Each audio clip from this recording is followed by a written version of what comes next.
Welcome back. Fox News confirming that President Biden is preparing for a potential 2024 re-election campaign. Biden will turn 80 years old later this month and would be 86 at the end of 2 full terms. Joining me right now is Fox News contributor. She is pollster and former senior counsel to President Trump. Kellyanne Conway is here. Kellyanne, great to see you this morning. So, Kellyanne, do you think he's actually serious about running in 2024? I do. It's very hard to pluck a sitting president of the United States from that office. They have decided advantages. He's surrounded by people who have been with him for a very long time, who apparently, Maria, aren't level with him about his many deficits, about his standing in the polls. I mean, ABC News, Washington Post, Marquette University Law Poll, they all say the same thing, that a majority of Democrats don't want Joe Biden to run again, let alone the rest of us. In that Marquette poll, Maria, it was 79% of independents, 88% of Republicans say Joe Biden don't run again in 2024. So he has very little hope of crossover votes, not to say anything about his current disapproval ratings, which have been above 50% for I don't know how long. Yeah. But look, this does not happen very often. We all know when Jimmy Carter was challenged by sitting Senator Ted Kennedy in 1980 in his re-election campaign, Kennedy won, I think, 12 contests, including California and New York. But Carter won dozens and dozens of them. And Kennedy, that election denier, didn't concede until August of 1980 at the Democratic Convention. So what happens is you can bloody up the sitting president of your party to no end. That's what happened to George Herbert Walker Bush. Yeah. Pat Buchanan was in those primaries in 1992. It allowed Ross Perot to come in as the independent candidate, not win a single contest, but really pave the way for a Bill Clinton presidency. Well, Kellyanne, let's talk midterms for a second. I want to get your take on the electorate. Who's coming out to vote Republican? Because you wrote a piece for FoxNews.com, and you write, women seeing red in midterm elections, poised to help Republicans win big. You say Democrats think that they own women's issues, but Republicans see them as more than one-issue voters. A recent Wall Street Journal poll shows that Republicans are gaining traction over Democrats due to growing support from the Latino community, suburban women, also because they're pocketbook issues, crime as well as inflation. Your thoughts? That's right. That's right, Maria. And the op-ed is for everyone on FoxNews.com. All issues are women's issues. And the Democrats have made a significant error this election cycle, narrowcasting to women, basically from the waist down only.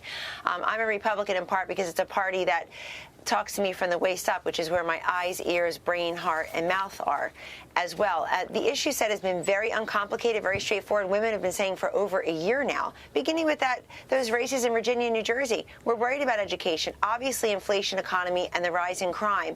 And then you have President Biden just yesterday talking about threats to democracy.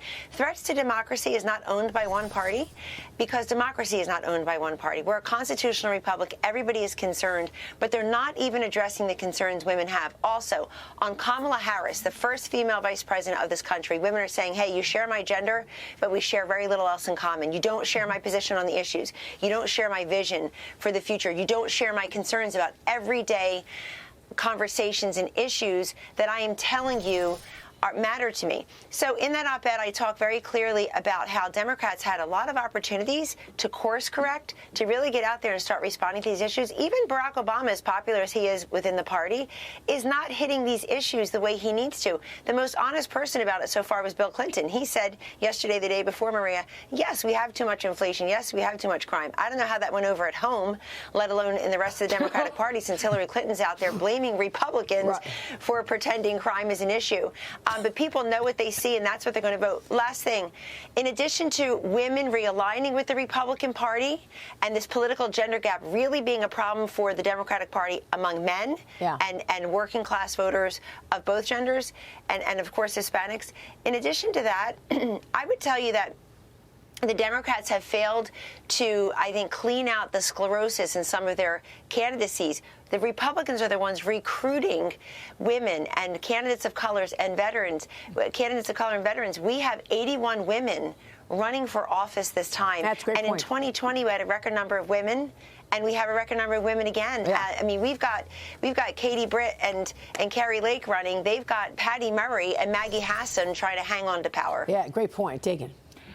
Kellyanne, how much does this look like to you?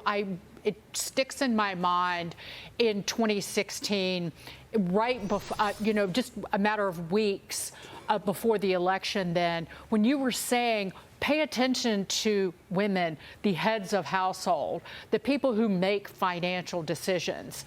And it's not just the narrative out of the Democrats, it's the fact that they have created at every turn this hardship. And that's why Bill Clinton can say that, but Barack Obama can't talk about inflation.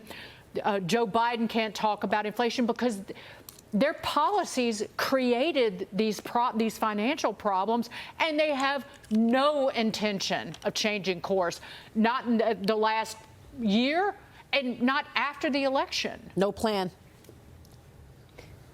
Agree completely. Joe Biden is not a man with a plan. And to Maria's earlier point, Dagan, he's every minute of 80. I mean, nobody looks at him and says, wow, he's 80? I could never tell. He's so energetic. He's so vibrant. He's so wonderful. Every time he fights the teleprompter doesn't win. That's not true. And so that plus the fact that women are too smart to believe that you who created the problems can solve those same problems. Yeah. And I'll give you one more, semicolon, and women know this.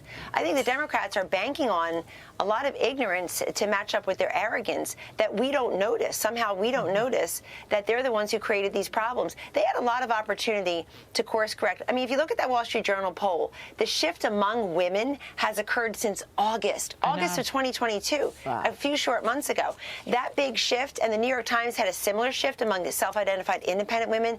They've really lost those women in the last couple months because they believed that women are single-issue voters, only voting on abortion. Of course, an important issue to many Americans, and it is on the ballot in many places, but that's important to pro-lifers too.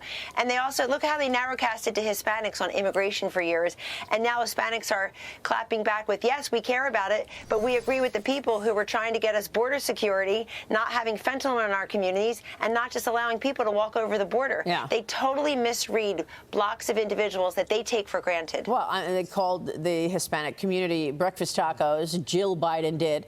Yes. But, Todd, jump in here while we show these new Fox News polls with the Georgia Senate race. A practical tie. Warnock holding a 1-point lead, and then there's Pennsylvania. John Fetterman holding a 3-point lead over Dr. Oz.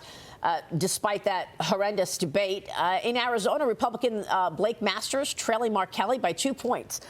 Todd. Look, Kellyanne, nobody knows polling better than you. Why specifically, let's say in the last 2 weeks, have the polls changed so much? Because it felt like, for much of August and even some of September, people were getting closer. Republicans were getting closer, but they really weren't closing the gap fully on the Democrats. It seems like in the last 1 to 2 weeks, I'm looking at you, New Hampshire, the gap completely went away. And in New Hampshire, Don Bolduc is now leading in some polls. Yes. Rising crime and rising cost is the quickest way I can answer your questions. They see that one party actually has solutions. I think Kevin McCarthy's commitment to America and candidate discipline, message discipline, and candidate recruitment has really favored Republicans. And we're seeing that we're seeing that percolate in these last couple weeks. On the other side, Democrats seem to be talking about issues that voters are telling pollsters aren't important to them as they're deciding for whom to vote. Not as important. January 6th, Trump, Trump, Trump, climate change, abortion. Last point. I think what's happening, too, is independents right now are deciding not just for whom to vote, but whether to bother at all. So the Republicans really can't take their foot off the gas. They've got to keep on convincing people your vote matters. These elections are very close. I think all those polls that show Democrats under 50 are bad for the party in power. That's a great point. Kellyanne, it's good to see you. We'll be watching all of that. Thanks very much.